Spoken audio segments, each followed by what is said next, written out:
Do you ever research or think about or look into peoples that have not been contacted very much on Earth? Like What does how that much of even mean? your You mean like like you mean like closed secluded tribes of societies people. like the Sentinel Like tribes, Sentinel Islands? the North Yeah. Sentinel Islands is exactly Uh, what I was going to bring up because they're like the only ones. They're the kings right. Yeah. of the secluded people. They Sure. are They're like like one of the only ones left on the they're islands. apparently the only ones that have never been part of a larger colony that then so like there's tons of people in South America and all over the place that used to be kind of in the bigger Right. group and Yeah. then got scared off and by, scary white men and stuff like that and they went into the jungle. That's kind of how most of them Sure. started. The Sentinelese are have always been on that island for at least like 50,000 years, like Yeah. Right. forever ago. And I just find them really, really interesting that they attack everybody who comes their way, like Yeah. literally, like kill them. I know what you're talking about. I'm I'm glad that familiar they're the with first North people that you Sentinel brought up Island. Yeah. because Sure. they're the ones that I'm the most. They're really the only ones I care about. The other ones are Yeah. like Sure. fine and interesting, but they've all kind of like we know everything about all the other ones too. We don't know anything about the North. You know what the population of the North Sentinel or the Sentinelese are? Off Like the top of my head, no, I do not. what would you say you think maybe a secluded tribe on an Well, I island? wish that I knew how big the island was. It's I obviously yeah, have sure. read about it before, and actually Yeah. not that long ago, I think I read the Wikipedia on this. Uh-huh. Probably, I mean, I've read it more than once, Uh-huh. and Yeah, me too. I'd That's say so funny. say probably at least two or three times in my life I've gone down North Sentinel Islands I love this. rabbit hole, Exactly and why I brought it up. I think the last time I read it was probably in the last year or two, but I Hmm. don't have a good sense of how big the island is, or archipelago, however many islands it is. Right. So it's off the coast of India. Uh It's in huh. the Bay of Bengal, the Bay of Bengal. Yeah. Isn't there like a ship too that like there's some shipwrecks there Well, they have used shipwrecks as metal tools. as metal So tools, sure, and spear they've points and things like salvaged that. Yeah. from shipwrecks, but India has actually set up a 3 nautical mile perimeter around That's right. North Sentinel That's Island. right. A And seclusion zone. Yeah. they completely patrol it and they make sure that no random, because like 20 years ago or maybe longer now, there was a fishing boat that got like wrecked and Yeah, washed up that's on the one I'm Sentinel thinking Island of. and they got Yeah. murdered instantly. Right. I mean, Sure. it's a bee's nest. You don't Yeah. want to get in there. But anyway, the population, which I think is one of the most interesting things, is between 50 and 300 Wow. Sentinelese. That's crazy. So like for 50,000 years, and obviously we don't know what that population has been over time. Like that's we started kind of surveying them like 100 years ago. But like it's just it's crazy to me. They're hunter gatherers. They've been inbreeding this whole time. Yes, that's the other thing. Is like how have they gotten to this point? Like how they've just been on that island by themselves for 50,000 years? That's crazy to me. It is crazy. There was a big hurricane in the early 2000s, and India sent a helicopter to see if the hurricane wiped out North Sentinel Island. And the helicopter was met with bows and arrows and spears. Like Sure. Sure. they were, the metal demon flying in from the sky. So I love it. I love them. I think they're really interesting. But these guys are so secluded that even though they don't know anything about the outside world, they don't know who we are, they don't know anything about us. I'm sure even the Sentinelese know that it's always sunny in Chiefs Kingdom.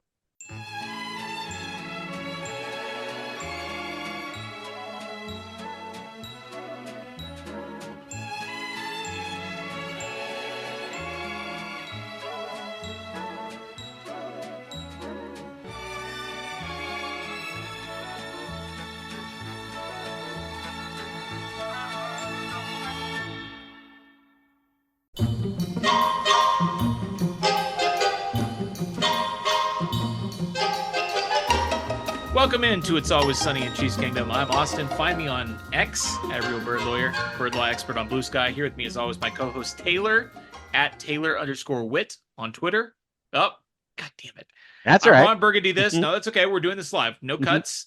I write X because it no longer deserves to be called Twitter, No. but I didn't change the second part at Taylor_Wit on Twitter to on X.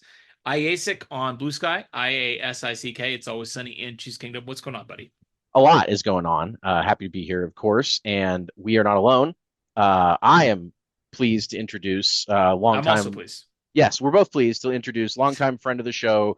You guys know him and you love him, Charles Goldman at GoldMCT NFL on X/Twitter/ whatever you want to call it, and of course, conference managing editor at AtoZ Sports and Pro Football Writer of America member. Charles Goldman, hello, buddy. How are you doing tonight? Woo! Claps. Claps, claps, claps. I'm doing great, guys. Thanks for having me back. It's been a little bit, but Yeah, it was last year, right? Last yeah, season sometime, I I think. think last season, like mid season point or Mm-hmm. something like that. Mm-hmm. Yeah. Well, we took a hiatus, Charles. So it's We not did. your fault that you weren't on the podcast. It was just We we rage didn't quit. want we didn't want a podcast. We Yeah. stopped talking about it, and now we're back, and we're thrilled to have you back. And since you are so plugged into what's going on in the organization, I hope you will indulge us with a little. We'd like to start just talking about three major injuries that the Chiefs have been dealing with heading into the season. First is Felix Anudike-Uzomah. Obviously, he's been placed on injured reserve for a hamstring injury, which being before the season means he's going to be out for the year. I'm curious what you know about the thought process there, because obviously a hamstring injury usually is not going to be season ending. And this is a player who, would have had a lot to prove in his third season with the Chiefs, and now he's not going to get the opportunity to do that. So I'm just curious where the organization is at with FAU. Yeah. Well, the hamstring strain that he had was the most severe variety. I don't know if you guys saw like the play and the injury, but it was basically non-contact, and you could kind of tell from his posture and what had happened and how he was grabbing his leg that it was a little bit more substantial. And Yeah. I think it's one of those things where, like, if he were able to come back, it would have been like super late into the season, maybe not until the playoffs type of thing because of how bad it was. And you just you can't keep a guy on the roster for that Right. long and put him in a situation like that. And he was gonna be probably that fifth defensive end type of guy in the rotation anyways, because Ashton Gelati is impressed. Obviously, Charles Omenihu, Mike Dana, George Karlaftis, he's not going to be heading in front of those guys unless he were to kind of prove himself in that rotation. So it's unfortunate because I do think he did have an opportunity ahead of him where he could have carved out a larger role, where he could have kind of erased the narrative surrounding his draft choice, and now he's dealing with a substantial injury that's going to take him out for the entire year. And I know a lot of people have kind of speculated, hey, this is the end of his Chiefs career, but he's going to be back next year. This is a fully guaranteed contract. Like, unless he is just, incapable of healing from the injury and doesn't look right when he gets back next off season and what have you. Um, there's virtually no chance that him as a former first round pick is just gonna be cut or gonna get cut or waived from injured reserve or something like that at this point during the year. I think you're at least getting him for one more year. This does, however, probably take him out of the equation for fifth year option. That was a Right. decision they're going to have to figure out this off season, and I don't think that he's going to be back enough before they have to make that decision to confidently go with the fifth year option. And yeah, I think one thing that could come from this is like, okay, well, now it could be looking like a 4 year and done type of situation, excuse Right. me, instead of him really, like, elevating his game and proving, hey, he deserves that second contract. And suddenly edge rusher is kind of back on the menu for Kansas City, especially when you consider, okay, Chris Jones is getting up there more. Charles Omenihu is a free agent. So yeah, I think that could be the number one need now going into the 2026 NFL draft. Do you think there's any chance they go out and try and like Jadeveon Clowney or anything like that, or do you think the room, at least for this year, the guys they have in the camp right now and everything, that's probably going to be who they're rolling.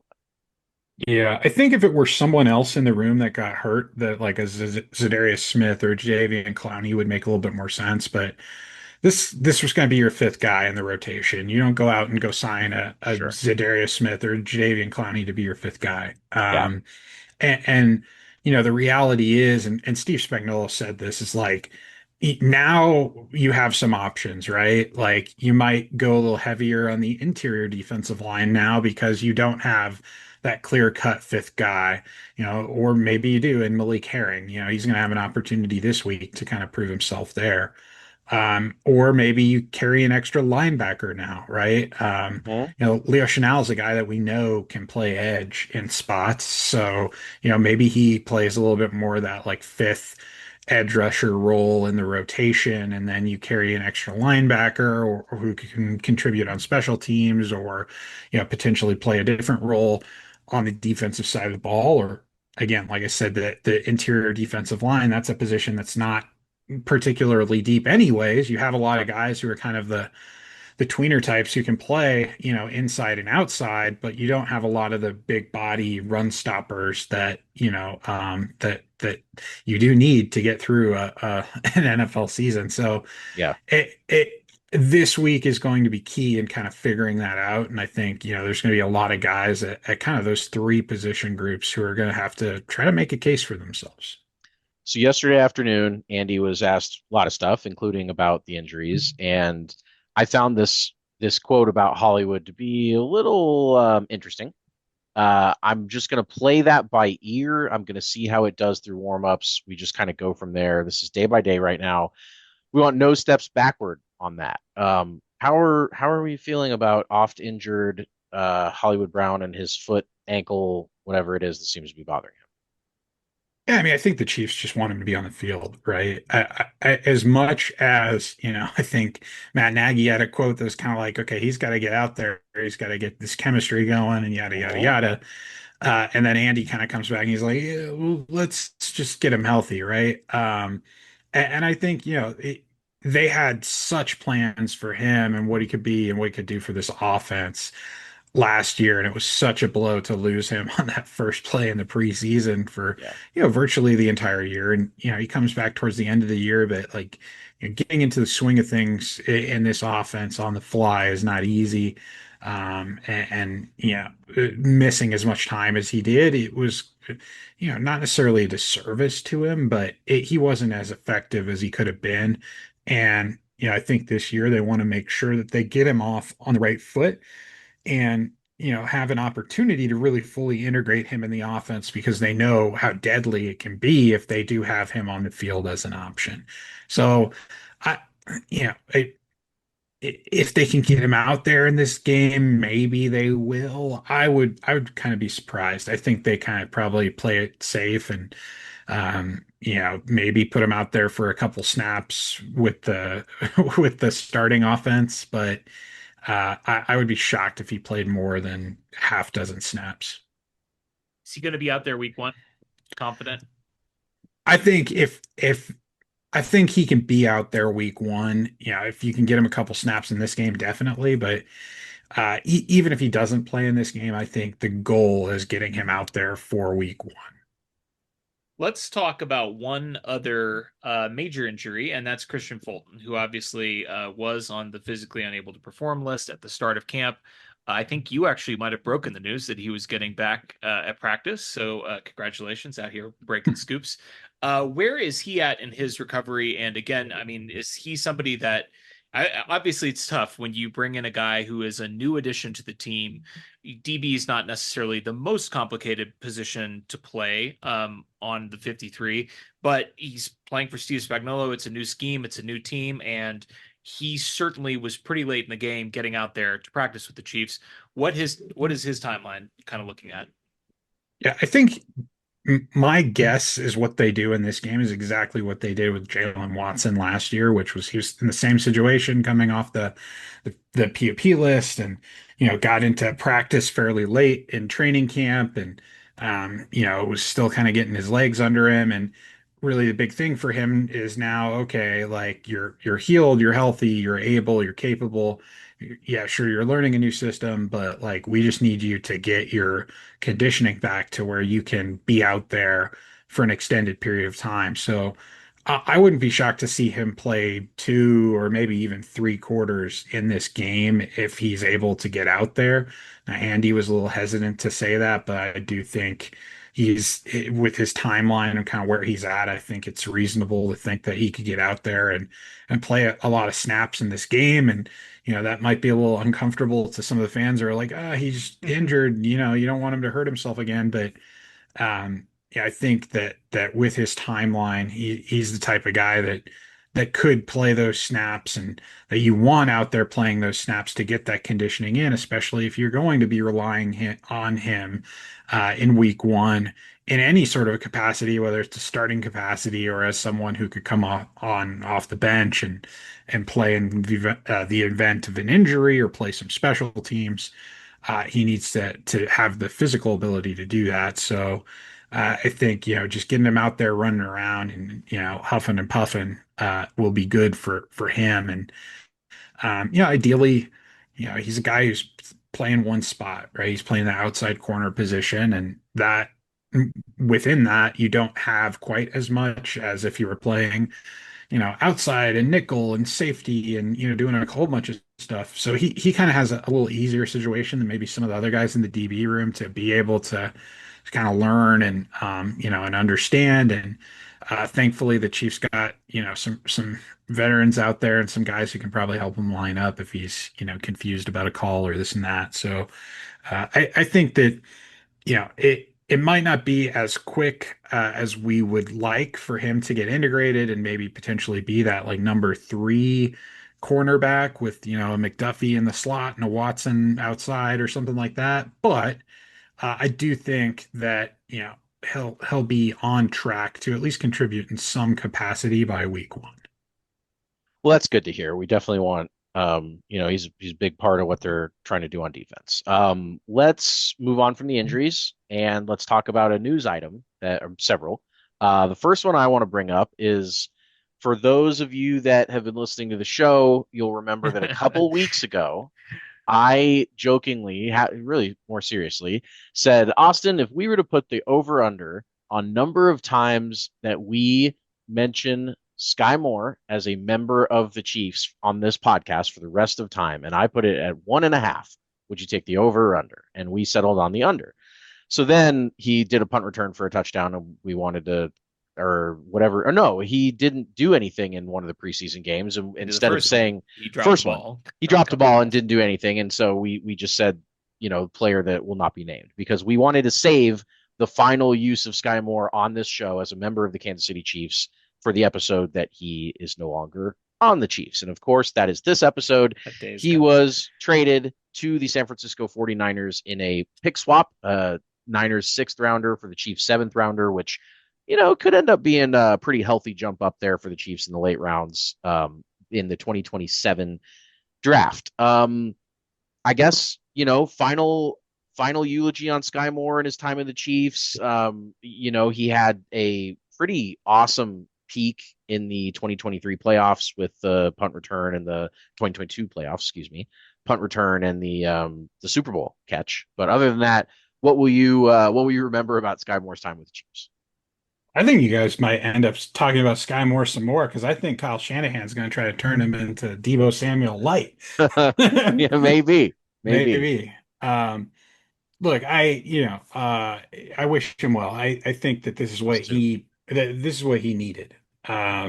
He was very in his head, and I don't think the Chiefs did him any favors. They tried to fit a square peg in a round hole by forcing him into this return specialist role. That killed his confidence early on in his career, and I don't think he ever really got it back. And it was compounded by other things like injuries and just opportunity and so on and so forth. And um, it sucks that things turned out the way they did, but I think he'll be better for it with this opportunity. And I think the thing that Chiefs fans need to realize about this, and I mentioned this a little bit in an article on published on Thursday. Today's Thursday, but that's okay. Yeah, yeah, right. I was trying to think. today, or was it Sure. yesterday? The time is a flat circle. Yeah. Right.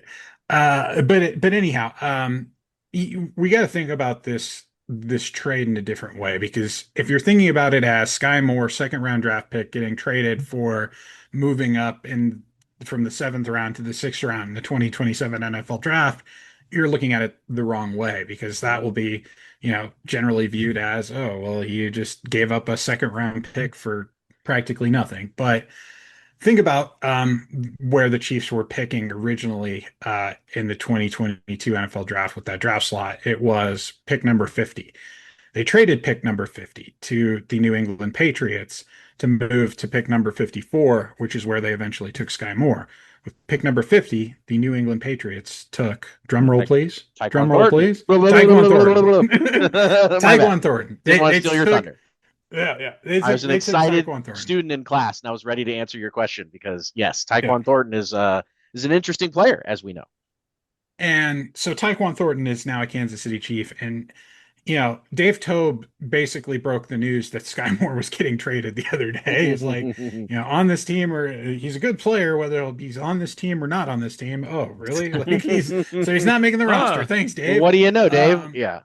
and Uncle Dave also kind of broke the news that, okay, you know, Tyquan Thornton's making this team and could be as high as the third wide receiver on the depth chart.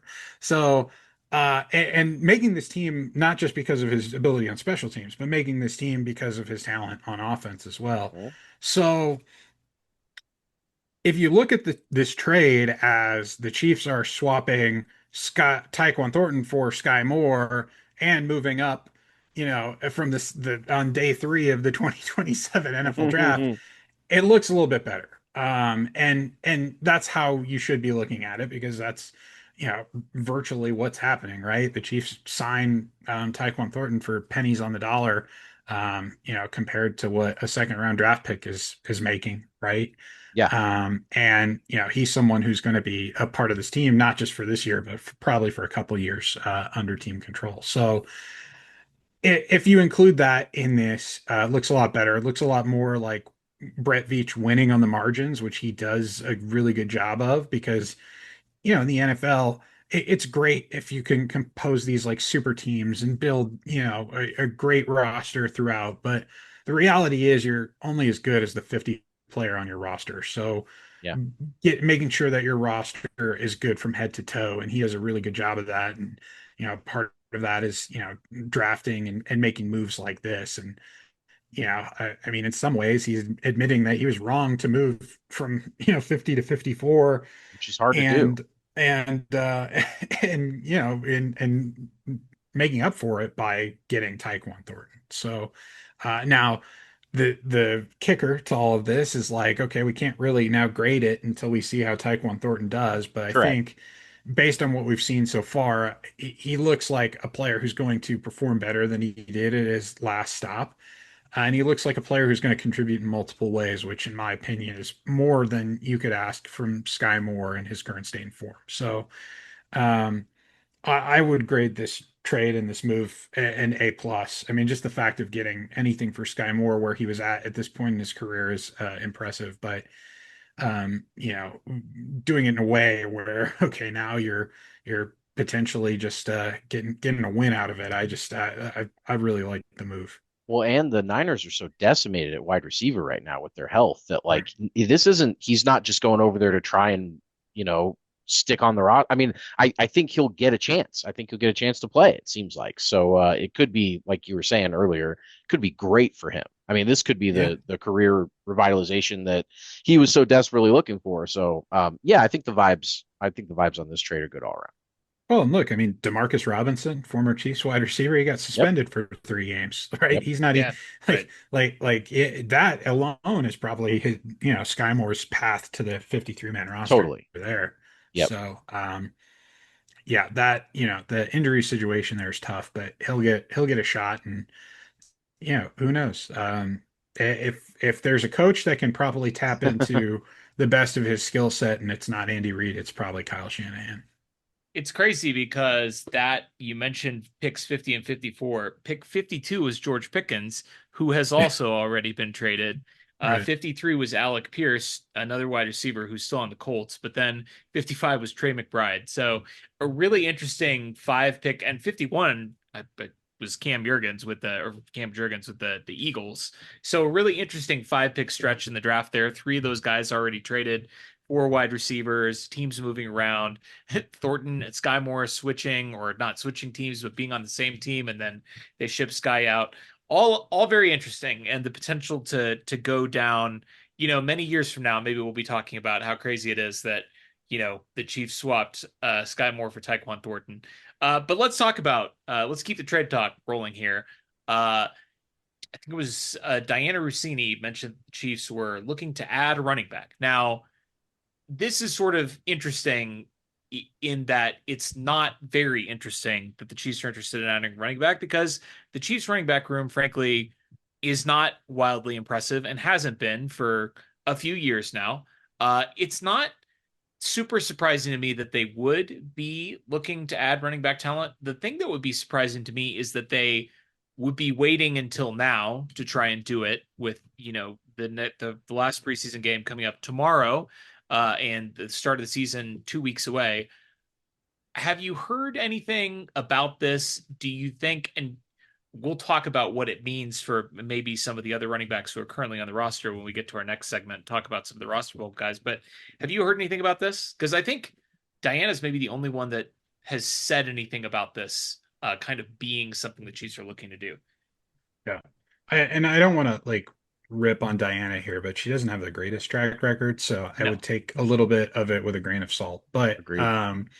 it could just be noise coming from agents, right? Maybe they're trying to, get some offers for players who have already been reported as on the trade block or looking for, whatever it may be, right? But look, this is the most predictable thing in the world. If you had asked any Chiefs fan, after the draft and after their offseason moves, what's the position that needs the most help still, it's probably was going to be running back and or maybe offensive tackle, but who knows? Left guard, I don't know. Yeah, But right. anyhow, the running back situation is not particularly great. You have, Isaiah Pacheco, who has been perpetual sub 1,000 yard rusher, despite having the goal of being a 1,000 yard rusher. But has been a very important part of the team. And he's a guy who's coming off an injury who wasn't as effective a year ago. We've got Kareem Hunt, who now has a training camp under his belt. I was hoping that type of a thing would get him more prepared for the season, but apparently it only put him in the situation to get a quad injury. Yeah. When Mhm. this news broke, the first thing I was thinking of is maybe his quad injury is a little bit more significant than they're letting on. Um, but I haven't been able to confirm that. But so that could be something that comes up and comes out of this. We'll see. What I really think this is that, I think they had an idea of what Elijah Mitchell could be in their offense, and they had an idea of what Brashard Smith could be in their offense, and I don't think either of those guys really met expectations or standard to what they're looking for, which is someone who can be that real like third down back, Jerick McKinnon, pass catching back, and really function, in that role. And I look at Mitchell as a guy who hasn't had, a lot of opportunities to flash during the preseason so far. He's someone who can maybe change some minds this week. Um, Brashard Smith, he's the real interesting one here because I do think he Yeah. has a little bit of juice to his game. I really liked his performance in preseason week 2. I think he averaged 7.6 yards per touch. Looked He good was catching the the Chiefs' ball. highest graded player, I think, from Right. PFF. Yeah, he looked good. But I think that, there are some concerns with him, with his build, his frame, his ability to withstand and an entire NFL season. The running back position is one of the toughest positions to play. It's one of the grittiest positions to play. You got to be a real tough son of a bitch to get through an entire 17 game season as a Yeah. running back in the NFL nowadays. And not to say that he is not tough, but I do think he needs like at least a year in an NFL weight system. I think he's closer to like a Dexter McCluster or a DeAnthony Thomas or even a Darwin Thompson type in terms of like, his build and ability than he is an instant contributor or a guy who can withstand the punishment of the NFL right away. So knowing that, I think that there's probably some thought that okay, maybe this is a guy that we're still a year away from him being, the top tier type of contributor he can be, and maybe you can stash him on the 53-man roster, find a spot for him, have an extra spot, but if you do that without putting him in situations where he can really contribute because special teams is not his forte, as we've kind of learned. Dave kind of called him out after that first Yeah, preseason game. right. Like, Mhm. and it was kind of funny. I thought the fan response to that was interesting because they were like, "Oh, well, he made the right decision not to take that punt out." But Dave Tobe does not care. He doesn't care if you make the right decision in the preseason. He wants to evaluate you Your returning the ability. punt. He wants to Yes. Yeah. see your ability. He wants to see what you can do. I've He always doesn't want actually to. kind of found this to be a little contradictory, though, It because is. if he lets it go and that is the right football play, some players are actually really bad at making that decision live Here, in the game, like really bad. here's the And in here's the fact, thing. Several Here's the guys who thing. have been employed by the Chiefs. Yes. all of Here's them, really. here's the thing though. He's and I've actually talked to him about this before. He is a believer that you can show that to him in practice, Okay. right? You Okay. can show that you can make that decision in practice. Hmm. Okay. During the Not that game, when not there are not that live bullets flying, it's more important to try and make them miss than it is es- to make the decision. especially in the preseason when we're talking about evaluating players. Okay. He can evaluate your decision making from the tape and the things that you do at practice.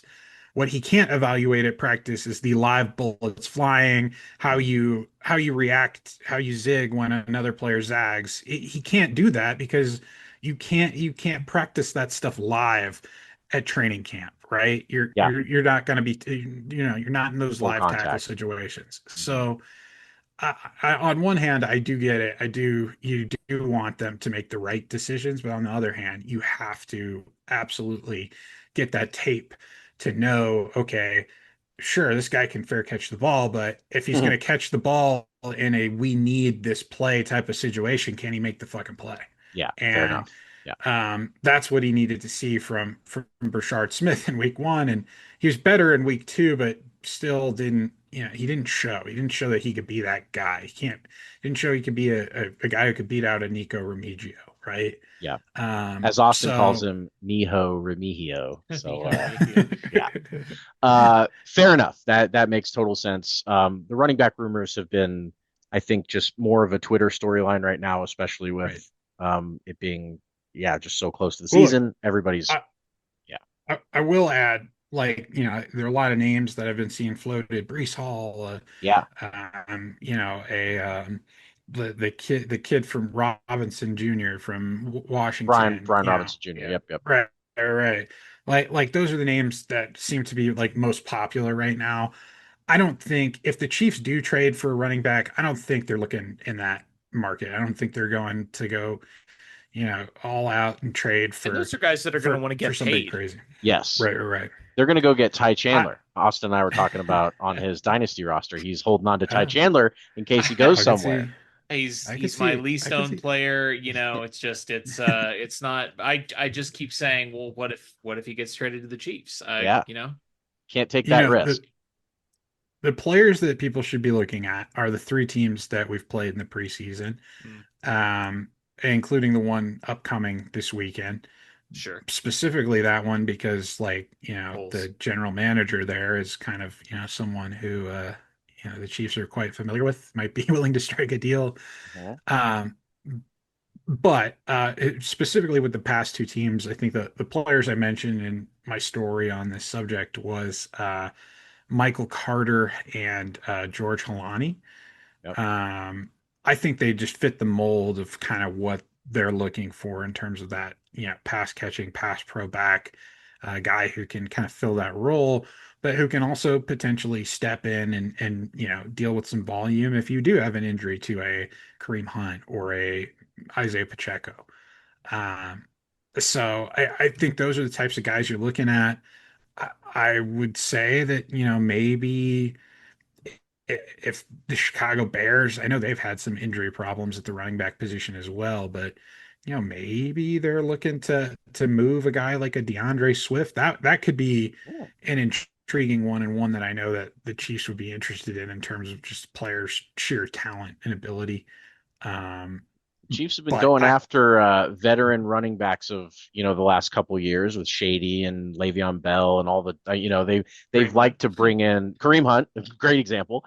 So yeah, you're right. I think Swift would be kind of the like newest model of like maybe a retread that they come in just to Except take some snaps. he can actually run, unlike any of the guys that you He mentioned. is actually Swift. Yeah, he's a yeah, he's a fun player. Let's move on to a story that I think a lot of people were surprised that it took so long for it to get out, which was something that broke this week, where last May a bullet was fired into Andy Reid's office, missing him by reportedly about 15 feet. It was in late in the 1:30 a.m. on a Saturday. What did you think about this story? What do you think it says about just like, first of all, I'm again, like I said at the beginning, pretty impressed that it kind of took that long before somebody talked about that. What do you think about the story? yeah, I think it was, I mean, absolutely surprising that this did not come out, any time before this, but I think it speaks to just how the Chiefs handled the situation, how all the people took and felt the seriousness of the situation, and what that kind of represents. I mean, the big thing that stands out to me in all this, and I know the report is pretty. I want to say, airtight, and it's saying that like they didn't think this was kind of an intentional act or anything like that. The thing that stood out to me about all of it is like Andy Reid now sits behind three windows or however many of bulletproof glass. Mhm. Like that to me, that sounds like something out of like a television show or Yeah, some, like the president. like Yeah. yeah, it that doesn't sound to me like a situation um where that wasn't intentional, where someone was not trying to get to Andy Reid. You don't get bulletproof glass if someone's not coming Mhm. after you intentionally. Yep. That was the thing that stood out to me about all that. And um, I think I don't think we're going to hear a whole lot more about this. I think the Chiefs are going to want to put it behind them probably pretty quickly with this upcoming game and travel to Brazil and so on and so forth. And I'm sure that Andy's probably not going to say much about it other than, just maybe a typical Andy Reid quip. Um, but it's definitely something that caught my attention, and I just think about the world that we live in, man. Yeah. It's just the fact that's even something that coach has to worry about is upsetting to me. So Sucks. Agreed. Yeah, just a crazy story. And honestly, I mean, I hope we don't hear that much more about it. Unless if it was intentional that they find who did it and that person gets the reward that they deserve. You mentioned the Chiefs obviously are looking forward to a game tomorrow in Chicago. They'll wrap up preseason with their game three and then look forward to going to Brazil to play the Chargers. Uh, kind of an interesting little situation we had in game two, where game two looked like what we would have expected from the old preseason game four in a little bit. The starters that did play, which did not include obviously Patrick Mahomes, did not play for very long.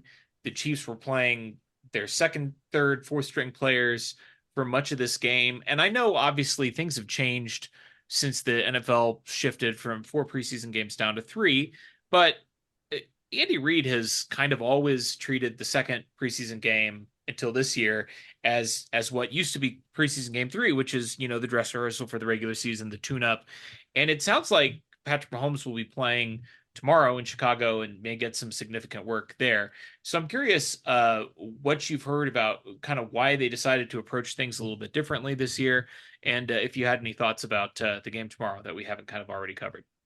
Yeah. Well, first of all, game tomorrow's at Arrowhead, not Oh, Chicago. sorry about that. Gotcha, There you go. gotcha on that one. Breaking news. No, it's cool. Uh, Look, I think that Andy this year kind of made a calculated decision, and it was just based off of looking at the calendar. I mean, Friday is literally 2 weeks from their season opener in Brazil. So playing this game is substantially a longer period than they had to wait last year. I think they played on either a Saturday or a Sunday, and then they had a Thursday opener. Makes sense. So it's at least around like 3 days, at least more time, and then you've got to like calculate travel and this and that. I think he made this kind of calculated decision, like, hey, I want to make sure that I get my starters some work and some good work that they can build off of in closer proximity than rather than resting them for virtually 3 weeks if he were to kind of treat it the way he normally does. So um, that I think was kind of the key behind this decision here, and we'll see if it works out for them. I don't think it'll be something too crazy, and the fact that the Bears that this team is one that the Chiefs have a good relationship with. They knew ahead of time, well ahead of time. These teams talked behind the scenes to kind of know, hey, this is what we're going to do. And the Bears are also playing some of their starters. So it's going to be a good measure when those two units are kind of facing off. And a good Um, clean match, hopefully, that, you won't have ex people out there trying to, right. yeah. And that's kind of what I was going to get into next, right? The big fear and worry is obviously injuries, especially coming off the game in Seattle where you had quite a few. You just want to make sure you keep guys healthy and safe, and football's football. Injuries are going to happen. There's not much you can do about it, but you want to protect these guys as much as you can, because last thing you want to do is find yourself in a situation where player that you need gets hurt and then is not available for that week one game, and all of a sudden you're scrambling to find a solution within 2 weeks, and that is where problems can happen. So hopefully, fingers crossed, no issues, no injuries, and nothing that you you know can't shake off or throw a little dirt on it. But I think it'll be a good game. I think it's going to be exciting, this preseason, to see what these guys can do with a third preseason game after usually sitting. I think Pat will be a little amped up to get in front of the crowd after what was probably one of his worst football memories. Okay. In front of some of these Chiefs fans in the Super Bowl. So I think he's got a bit of a chip on his shoulder, something to prove, and because of that, I'm expecting the offense to come out firing on all cylinders and probably get sat very quickly because of that. Hey man, Pat's got 100% touchdown percentage right now, so hopefully he can keep that up against the team that famously chose to pass him with the second overall pick. Let's move on to the roster, because the roster right now at this point in late August is the most interesting part, and especially the fringe part of the roster. We know there's going to be something like 47 or whatever names that we would all say are written in stone on this roster, that we know they're going to make it barring injuries or anything like that. But then there's that fringe class of player that is going to be fighting in this third game to make the final 53. And so we're going to start with wide receivers. That's kind of the sexy position, of course. We already talked about Tyquan Thornton, how he's looking good. He's I don't know if it's safe enough to say he's a lock to make the roster yet, but he's certainly looking like he's got a lot of momentum there. Will there be names like Nico Remigio, possibly Jason Brownlee, who caught Pat's one pass for a touchdown, or is this group pretty much in your eyes, looking like Rice, Worthy, Brown, Royals, Juju, Thornton? Would that six If it's going to be six, is that the six? I think it's going to be seven. Okay. And I think it's going to be seven, in an either or type situation. Um, there's still a chance that Rashee Rice is suspended before Hmm. week one of the season. That is still a possibility. I would say it's actually might even be the likelier possibility. Because I know that the NFLPA, the NFL, and Rice as people are still talking. Um, As they should this be, is, considering what the yeah, NFL's opening salvo was. yeah. I know they're still talking. I think that there is a path where they can get to a place where they all agree, and that Rice is suspended to start the season, and it actually ends up being a more favorable situation for Kansas City that way, rather than just waiting and not knowing. I also think there's a possibility that both sides are just dug in on what they want, and they're comfortable letting the arbitration take place and then going from there. Um, whether or not either of those things happens will kind of obviously impact the roster. If Rice is not on that opening day roster, I think now you're in a situation where like Jason Brownlee could potentially make it. Yeah, I think Nico's a lock. I know a lot of people Okay. don't think that Nico's a lock, but I think just what he's shown this preseason on offense, and then what we know about what he can do and his game-breaking ability as a return specialist. No one else has that, and that's Hmm. such a big part of the game and such a valued part of the game that I think that he's a lock to make it. So, I think if Rice is not on the roster, I think those last two spots are probably Nico and Brownlee. So you got Nico, Brownlee, Royals, Smith-Schuster, Thornton, Worthy, in that type of case. If Rice were to make it, I think that Brownlee would be the guy who doesn't make the roster. Um, so we'll see. We'll see what transpires there. But I think they do go heavy at wide receiver this year. It's just too talented of a group. They got too many guys that they really like. And then, the other part of this too is Hollywood Brown, right? Like where's he at? If he Right. does play, um, and the foot and ankle looks good, great. If he goes out there in the preseason and God forbid, he aggravates it again or something, they might have Hollywood to make Brown aggravating an Hollywood. injury. Right. God forbid something like that were to happen. We don't want that to happen, but if that were to happen, that could play a factor and a role here as well. I think right now that the two guys who are at most risk of not making it are going to be Brownlee and Remigio. So, uh, first of all, what a nice change that they have so much talent in the wide receiver room, and we know Right. how fleeting that can be. And hopefully, hopefully, all those guys stay healthy. It'll be a good problem to have this year. But I mean, sticking with the pass catching theme, the tight end room is interesting because you've got Jared Wiley, who I think the last time you came on the show, we talked about Jared Wiley's performance as a rookie in camp, and obviously so much hype surrounding him, and then unfortunately got hurt before he could really show anything in his rookie year.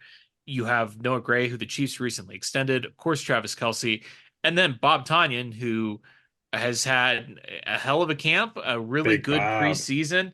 Big Bob. I mean, that's four tight ends and seven wide receivers. And then, a couple of years ago, they decided to dispense with the fullback and start carrying a guy in the tight end room that could maybe do some of that stuff. So Blake Bell kind of filled that role a little bit. They picked up Carson Steele last year, but kind of looking at the tight end room slash the fullbacky kind of guy. Do you think there's any possibility another tight end makes this team and they go seven wide receivers and five tight ends? I mean, surely not, but like those four guys are going to make the team, right? And then Yeah. where are we at with the tight end room? So I think the thing that's interesting with Bob Tonyan is that he is a vested veteran and he does not have any guaranteed money on his contract. I I wouldn't be surprised if the Chiefs did something procedural with him where they were to Interesting. cut him initially, maybe put him on the practice squad, maybe sign him back to the roster after Okay. week one, because at that point they wouldn't have to like fully guarantee his contract. If he was vested and on the roster in week one, they would have to fully guarantee that money because that is the NFL's rule. Um, so I think that there's a situation where your week one opening tight ends on the roster are Noah Gray, Travis Kelce, and Jared Wiley, and Rob Tonyan is signed to the practice squad initially and gets placed on the active roster after that week one game in Brazil. Maybe he's like a practice squad elevation. They actually like want him to play in that game. I could see that being a possibility, but I do think there's going to be something there where he is not, on the roster at least initially, whether it's, procedural move where they're trying to, get another guy on the roster initially and placing him on, injured reserve the next day, and then they sign Tanyan back. The fact of him being a vested veteran means if they cut him, he does not have to clear waivers. He's immediately a free agent, and they're not at risk of losing him. So they could just come to a handshake agreement. Hey, we're bringing you back. This is what we're doing. Don't worry about it. It's just, it's no big deal. You're at no risk of losing out your job. In fact, they might even, throw him an extra bone in terms of, money or bonus or whatnot if he does that. So, um, that is what I kind of expect out of the tight end room. I feel like, moving on to running backs, I feel like four is like the number that they want to have for Sure. running backs this year. I think that, I know a lot of people are like, oh, Kareem Hunt's not a lock. I think Kareem Hunt's a lock. Um, unless this injury turns out to be more than it's been, revealed to be. I would be very, very surprised if Kareem and Isaiah weren't both, uh, those two kind of the top two guys. But they still, like I mentioned earlier, need that kind of Right. third down back. And then you mentioned Carson Steele. I think, of kind of in the same vein of talking about how Brashard Smith's body potentially isn't built to take, full 17 game NFL season and postseason run, Carson Steele can take a beating. Like that guy Yeah, Sure. is, it's a yeah, monster. like that's a guy who can sustain a full season and stay healthy and can do a lot. Frankly, he's a starter on special teams. He can play fullback. He is a halfback as well. He's shown that he can hang on to the football this year, which was something he struggled with last year. So I think that he's shown you everything that you're kind of looking for there, and he can play that kind of power run game stuff for you. Can kind of be a 1-2 punch with Kareem and the short yardage stuff. Um, so I think that he's a guy who's probably going to make it too. I know that people also are like, yeah, he could be waived and make it to the practice squad. It probably could, but I just don't know that they want to do that because of all the things he can bring and offer. Sure. So it's really just, okay, who's that fourth guy? I don't know if he's on the roster yet. Um, I could see it in some ways being Brashard if they're comfortable with, okay, Kareem, Isaiah, and Carson are your top three guys at running back. Yeah. It's not sexy. It's not gonna No, you're, it's you're not. Not not at light all. you're not lighting the league on fire with that one, but you could probably pick up, 3.5 to 4 yard chunks with those guys on a regular basis, which, couple 3.5ers in a row, you're you're, You're in you're business. looking at, yeah. They did have the So best singles hitting run game in the NFL last year. So, yeah. why not just run that back and be the best at success rate and the worst in explosive runs in the league, They just keep the line moving.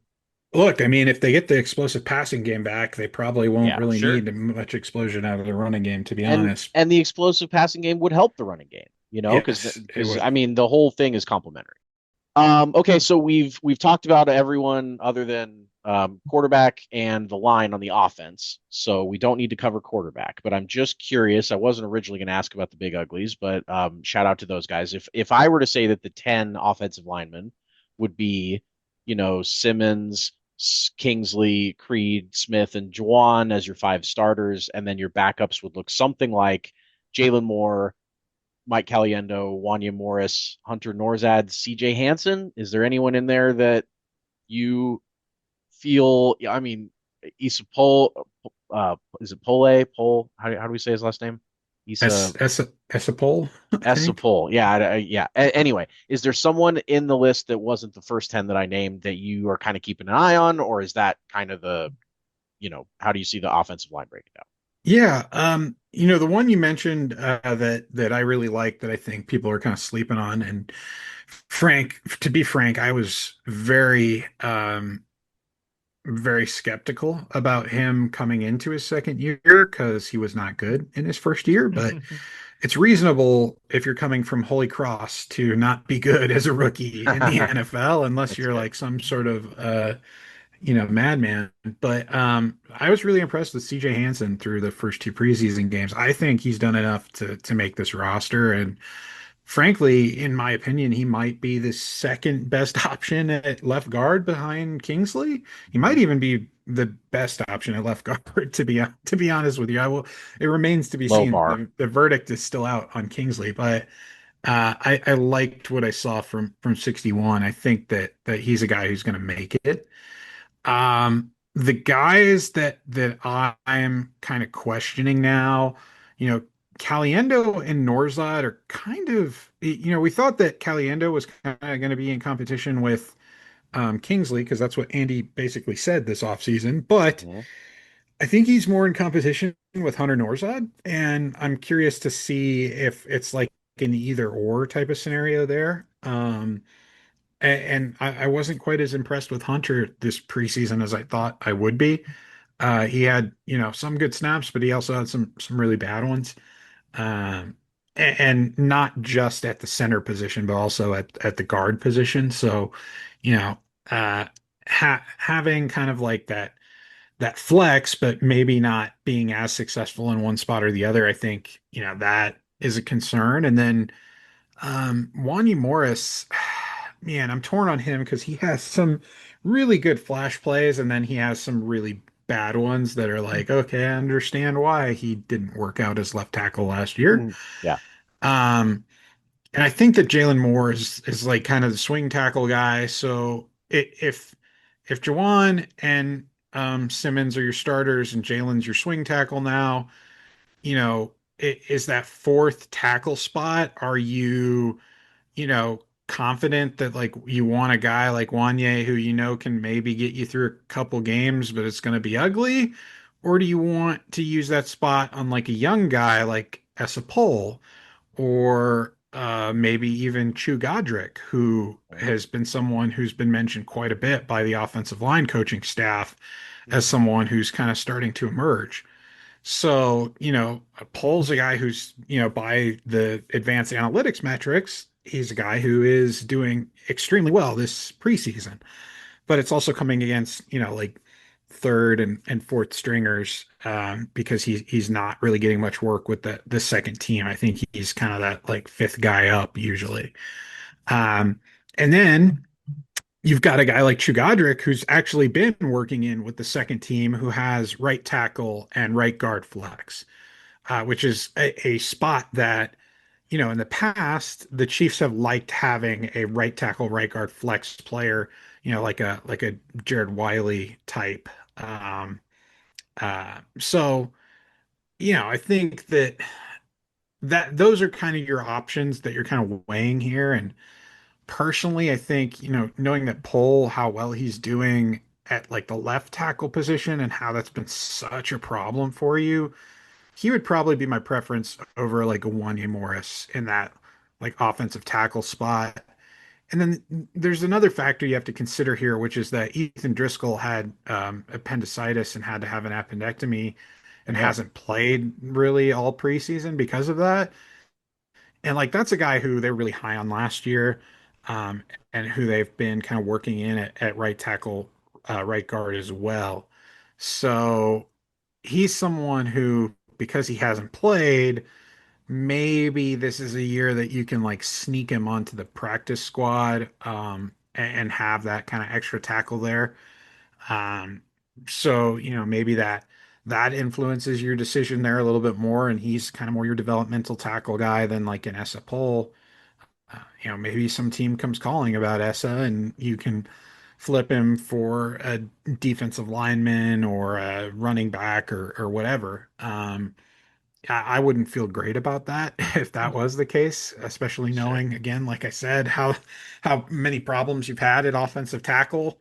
I'd feel much more comfortable and confident trading like a Wanya Morris if that were a situation. But um, it's going to be interesting to see how the O line plays out this year because I know that they're more confident in the left side than they have been in recent years. Thank God for that.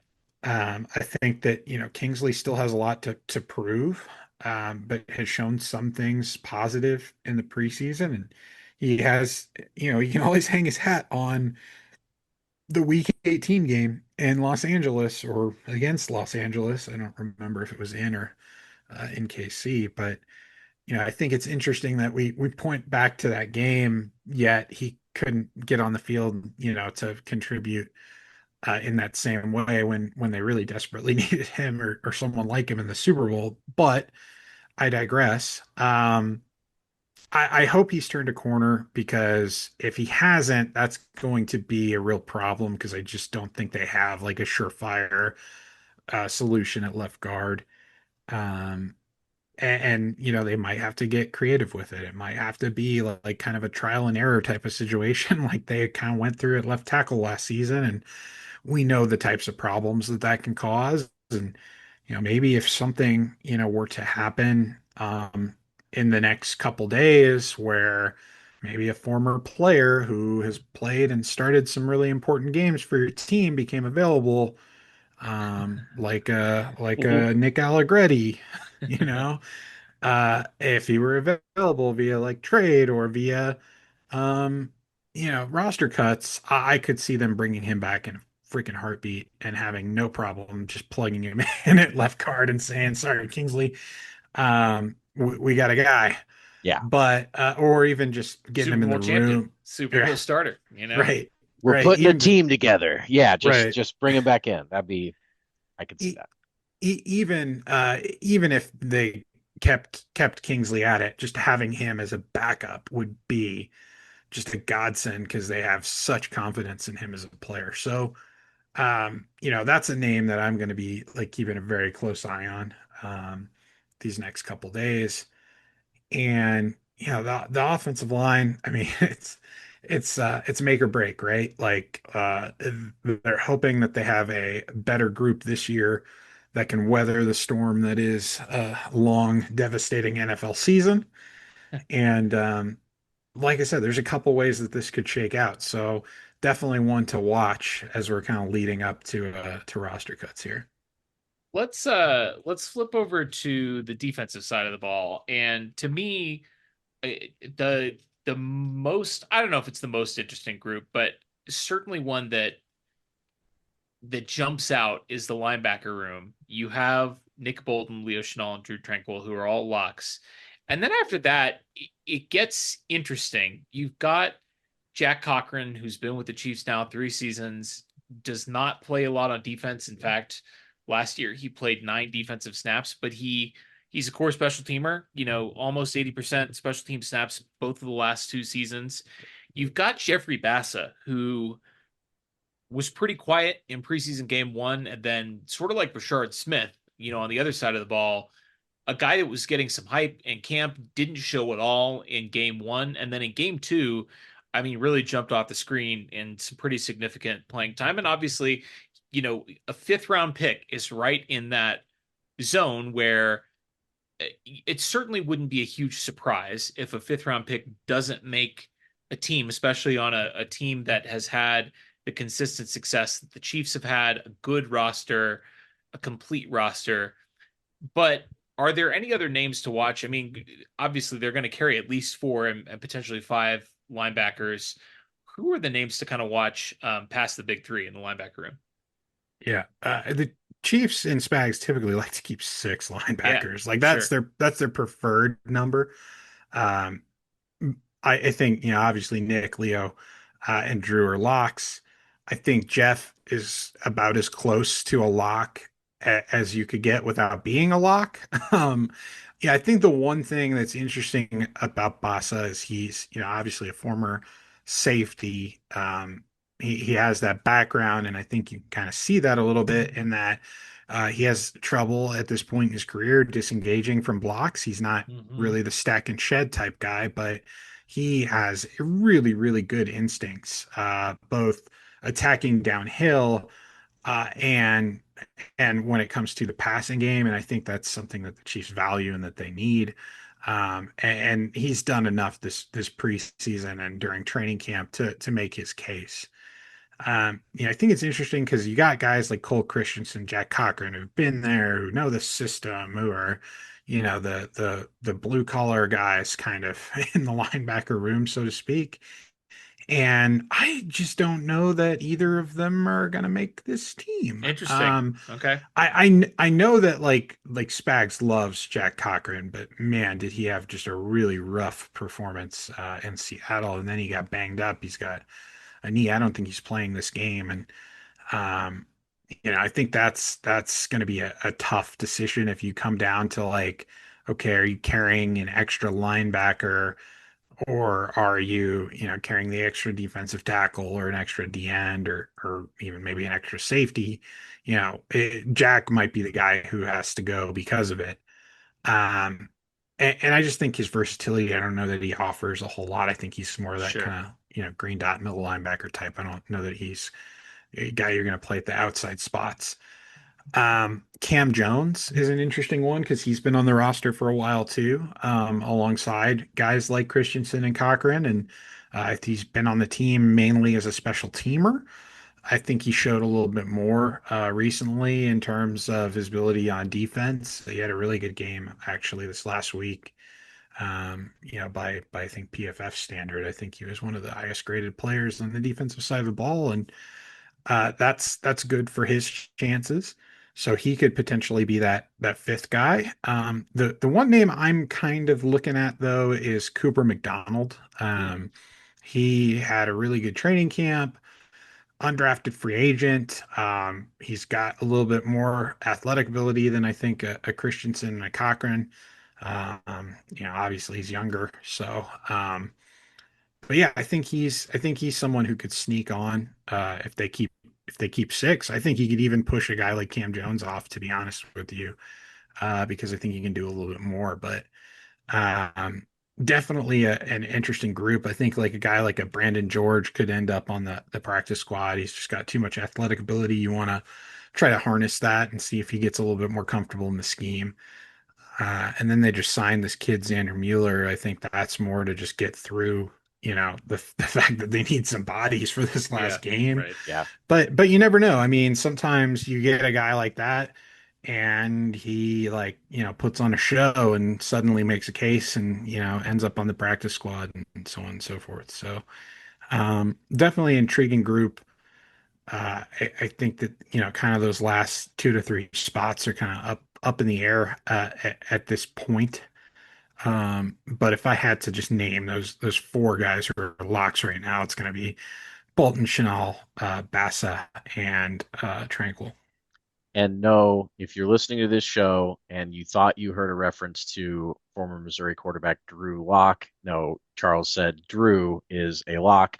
I know some of you mow. Shout out to Justin Orell who mows and listens to the show. So if there was a little background noise there, you did not hear Drew Lock's name on our show until now. Let's go to the D line. We're just kind of going through the position groups now. We've obviously got between the tackles and ends, you've got Karlaftis and Jones, you've got Omenahu and Tillery, guys like Malik Herring and Fabian Lovett. There's kind of some interesting names towards the end of this group. What are you? Oh, of course, and Mike Pennell, Norman Lott. I mean, there's Dana, Gelati, all those guys. Tui Pelotu could I mean, I've seen him projected to make kind of the bottom of the DT room. How are you feeling about how that's going to shake out maybe in the final 53?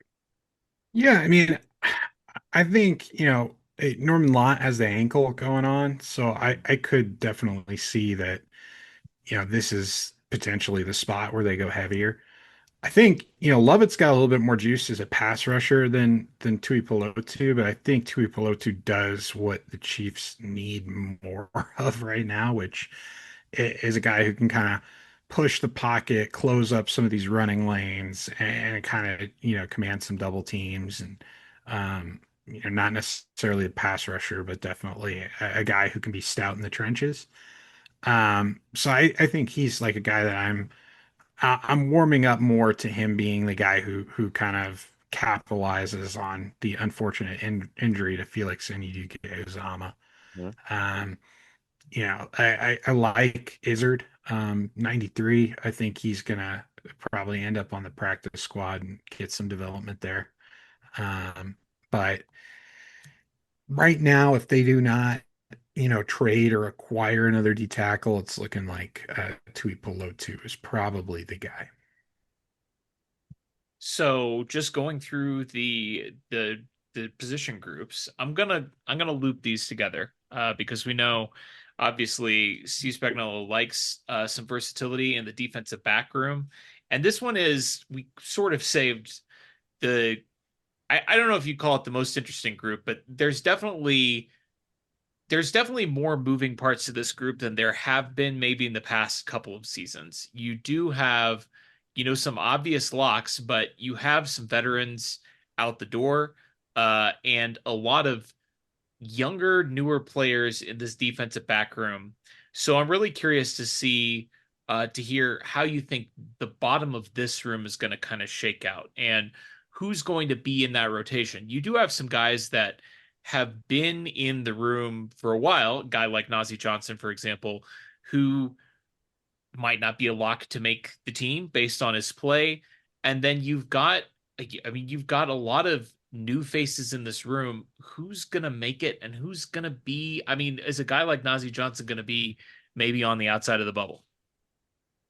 I'd be surprised if Johnson was on the outside of the bubble. I know he's dealing with his shoulder right now. He's not going to play this week, but I don't, I haven't heard that that's a long-term thing.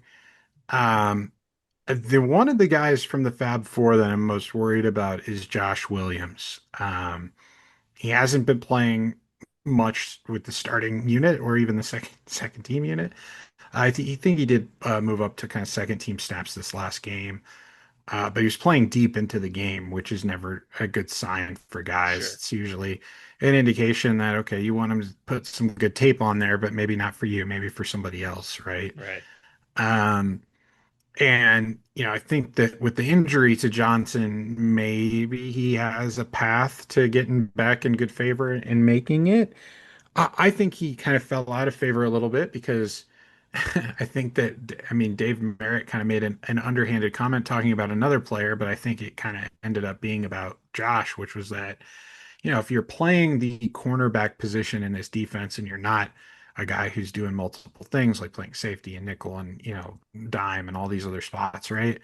If you're just playing outside cornerback, you should know the playbook and the calls like the back of your hand. And in Sure. preseason week one, he didn't get a call or something like he didn't know where to line up. And the guy who was telling him where to line up was a undrafted free agent rookie linebacker, Cooper McDonald. Sure. You can't do that in your third, fourth year in the system, however many years in the system it is for him. It's just not good. It doesn't look good. Coaching staff probably didn't like to see that. So that's an interesting one. I mean, I think, when you're considering locks, there's probably like three cornerbacks who are definitely locks right now. I'd say Fulton, McDuffie, Jalen Watson. Those are your Sure. cornerbacks who are locks. Are they going to keep five cornerbacks? Or are they going to keep six? That will kind of depend on how a few things shake out. In the safety room, obviously Brian Cook, Jaden Hicks, those are definitely your locks. Chamari Connor also would be considered a lock, in my opinion.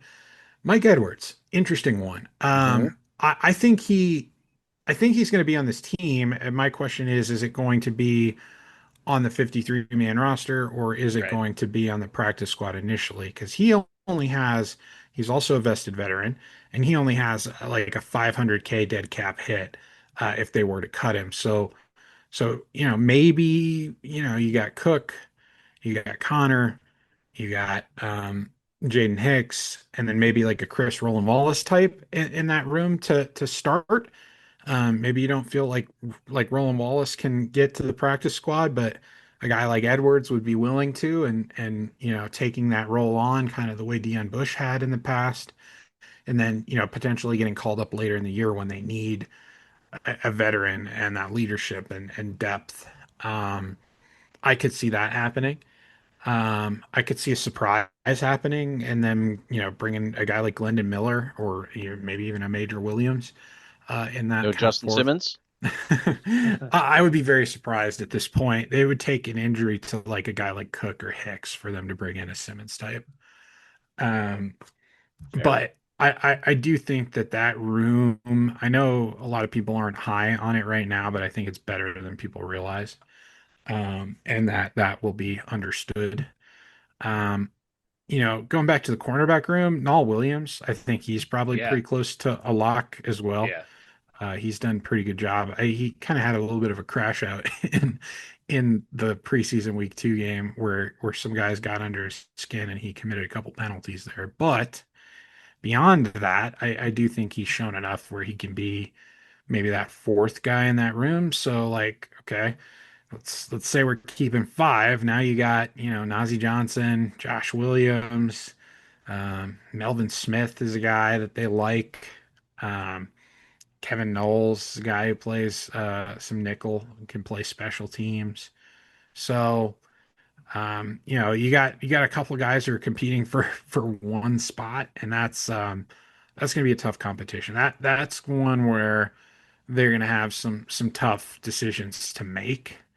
And it might come down to, okay, maybe someone likes what they see from a Josh Williams or a Nazi Johnson and comes and offers something in trade, whether it's a draft pick or a player in return, or um, I could definitely see that happening, and that could open the path for maybe a guy like a Melvin Smith or or a Kevin Knowles to make it and sneak in there, or maybe that extra safety spot, right? Maybe they roll with like five safeties, and that a guy like a Chris Roland Wallace can play really any spot in the secondary. He's very Right. versatile. They had him playing deep safety, but in college he was playing outside cornerback, and now he was playing nickel for us last season. He can do a lot, and he's Mhm. he's seemingly confident, smart, and playmaker within that. So I think Spags has a need for those type of versatile defensive backs. I don't think he's going to let that guy kind of slip out of his fingers. Um, so definitely an interesting group. Uh, you know, your guess is as good as mine in how the starting situation with that will shake out in terms of cornerbacks. Um, I'm still of the opinion that your best situation is when you can get Trent McDuffie in the slot and then two other guys Yeah. playing outside that you trust. Can we talk Um, about McDuffie for a second? Have you heard anything on the contract extension or potential contract extension? Is that something that, you're optimistic on? What do you think? Yeah, I'll say this. I have heard that things have trended positively. I know he was on, I think he did an interview with Kay Adams out at training camp where he was saying, yeah, things are going well. And Mhm. I've not heard anything differently since then. I think we're on track for maybe like that Creed Humphrey type timeline where like we get, a day or two before the first, the week 1 game or whatever it is, and we get a contract extension there. But I do think, long-term deal is going to get done at some point here before he gets into a situation where, we're looking at, a deal not getting done. But I think things are trending positively for Trent and the Chiefs, and I wouldn't be shocked if, we hear some news within the next 2 weeks. Charles, it's been a pleasure. We always appreciate your insight into the team, and we'll have to have you on sooner than a year from now. Come back anytime, buddy. It's always great chatting with you. Absolutely, guys. We'll do it again real soon.